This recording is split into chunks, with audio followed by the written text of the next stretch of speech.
Hi guys and welcome back to the channel.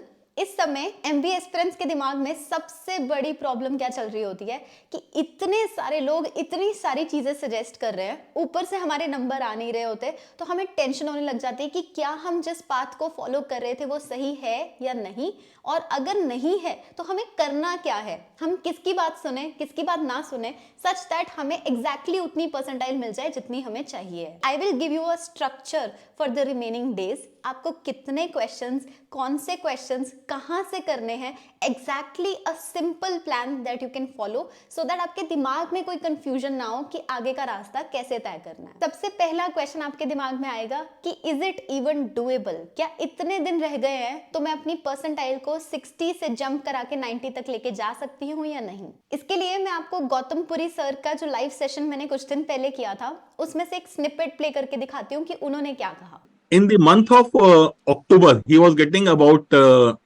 82 percentile.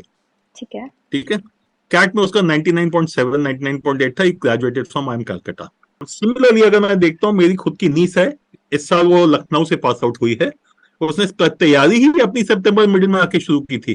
तो पहली चीज है कि हो सकता है कि नहीं, बिल्कुल हो सकता है. देयर इज नो डाउट कि अगर आप 60-70 पे हो जाए, तो भी आप 95 क्या 99 पे भी जा सकते. लास्ट के कुछ दिनों में मेहनत करके बहुत सारे स्टूडेंट्स हर साल अपने ड्रीम कॉलेज को अचीव करते हैं, लेकिन एक चीज याद रखना कि मेहनत आपको करनी ही पड़ेगी, बाकी इट इज डूएबल। दूसरा क्वेश्चन होता है कि हमें 99 परसेंटाइल लाने के लिए कितने क्वेश्चन सही करने पड़ेंगे। सो मार्क्स वर्सेस परसेंटाइल का अंदाजा बहुत कम लोगों को होता है। 99 परसेंटाइल आती है ऑलमोस्ट 90 मार्क्स पे, which is only 45 to 50% marks in the CAT exam. अगर मुझे ये ब्रेकेज आपको सेक्शन वाइज देनी हो तो वीआरसी, डीआईएलआर और क्वांट में अगर आप सिंपली 12, 10 और 12 क्वेश्चंस करेक्ट करके आते हो तो भी आप 99 परसेंटाइल स्कोर कर सकते हो। दिस शुड टेल यू कि किसी भी सेक्शन में सारे क्वेश्चन सही करना जरूरी नहीं होता, तो अगर मॉक टेस्ट में क्वेश्चन सही नहीं भी हो रहा है, you don't have to get demotivated. तीसरा क्वेश्चन होता है कि हम कौन सा स्टडी मटेरियल फॉलो करें। आप किसी को भी पूछ लो, एवरीबडी विल टेल यू कि अगर आप सब कुछ करने की कोशिश करोगे तो कुछ भी नहीं होगा। बहुत सिंपली आपको दो चीजें चाहिए होती हैं, एक मॉक टेस्ट पेपर और एक पास्ट ईयर पेपर। अगर आपके पास ऑलरेडी कोई ना कोई रिसोर्स है इन चीजों के लिए, आप उनको यूज करो। Otherwise I will recommend the sponsors of this video which is Oswal books.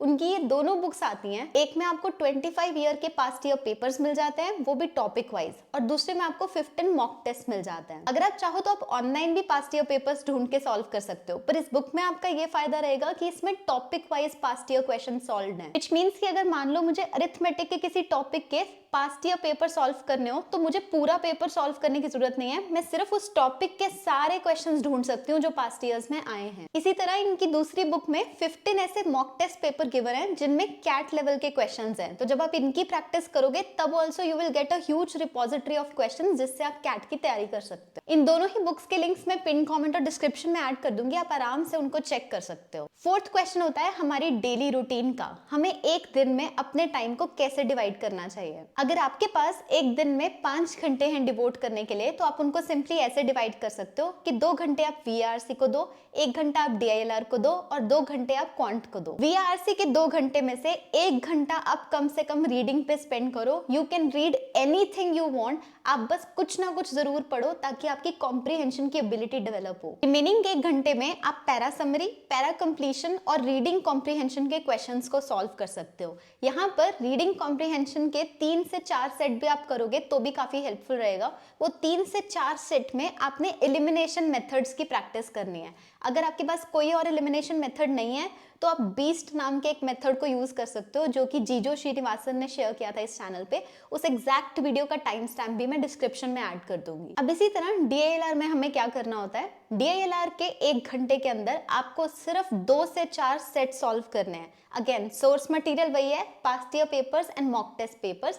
इसमें गौतम पुरी सर ने 2017 से 2022 के पास्ट ईयर पेपर्स करने के लिए जरूर कहा था, as that will definitely help you. Finally quant का सेक्शन जो बच गया है उसके अंदर आपने 2 घंटे में सिर्फ और सिर्फ इजी और मॉडरेट लेवल के क्वेश्चन सॉल्व करने होते हैं। क्वांट के सेक्शन के अंदर डेफिनेटली कम से कम 5-6 क्वेश्चन ऐसे आते ही आते हैं हर साल जो बहुत डिफिकल्ट होते हैं। वो क्वेश्चंस किसी को भी नहीं करने होते, so don't bother yourself with LOD 3, LOD 4, जितना मर्जी लेवल ऑफ डिफिकल्टी हो, you only have to stick to easy and medium level questions. अगर आपको ऐसा लग रहा है कि आप सारा सिलेबस कवर नहीं कर सकते हो, सिर्फ अरिथमेटिक और अलजेब्रा को अच्छे से कर लो, और अगर टाइम हुआ तो ज्योमेट्री करके जाना। अब आते हैं मॉक टेस्ट पे। जितना टाइम आपके पास रह गया है, आप हर हफ्ते के अंदर 2 मॉक टेस्ट लो, और जो टाइम बच जाएगा उसको एनालिसिस के लिए यूज करो। नेक्स्ट क्वेश्चन आ जाता है कि एनालिसिस किया कैसे जाता है। इसमें मैं आपके सामने एक टेबल बना के दिखा रही हूँ। लेफ्ट हैंड पे लिखा हुआ है अटेम्प्टेड और स्किप्ड, यानी कि आपने क्वेश्चन को अटेम्प्ट किया या स्किप कर दिया,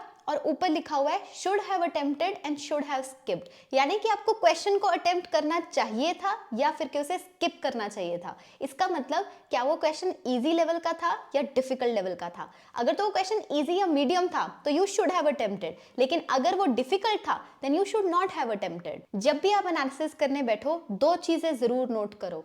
वो क्वेश्चंस जो आपने अटेम्प्ट किए लेकिन यू शुड हैव स्किप्ड, यानी कि ये राइट साइड वाला जो सेल है, एंड इसी तरह वो क्वेश्चंस जो आपने स्किप किए लेकिन यू शुड हैव अटेम्प्टेड, यानी कि ये बॉटम लेफ्ट वाला सेल। जब तक आपके एनालिसिस में ये दोनों नंबर 0 पे नहीं पहुंच जाते, तब तक आपको मेहनत करने की बहुत जरूरत है। इसका मतलब ये हुआ कि आपके एनालिसिस से आपको ये पता लगना चाहिए कि क्या जो क्वेश्चंस आपको करने थे वो आपने किए, और क्या जो क्वेश्चंस आपको नहीं करने चाहिए थे वो आपने स्किप किए या नहीं। दोनों इंपॉर्टेंट है। 9th पॉइंट बहुत ही वैल्यूएबल है, which is regarding your potential marks. ये भी मैंने गौतमपुरी सर के लाइव सेशन से ही सीखा था, जहां उन्होंने ये चीज मेंशन की कि हर पर्सन का एक पोटेंशियल स्कोर होता है। हो सकता है आपके मॉक्स में मार्क्स ना आ रहे हो, लेकिन आपका पोटेंशियल क्या है उसे कैसे जज करते हैं।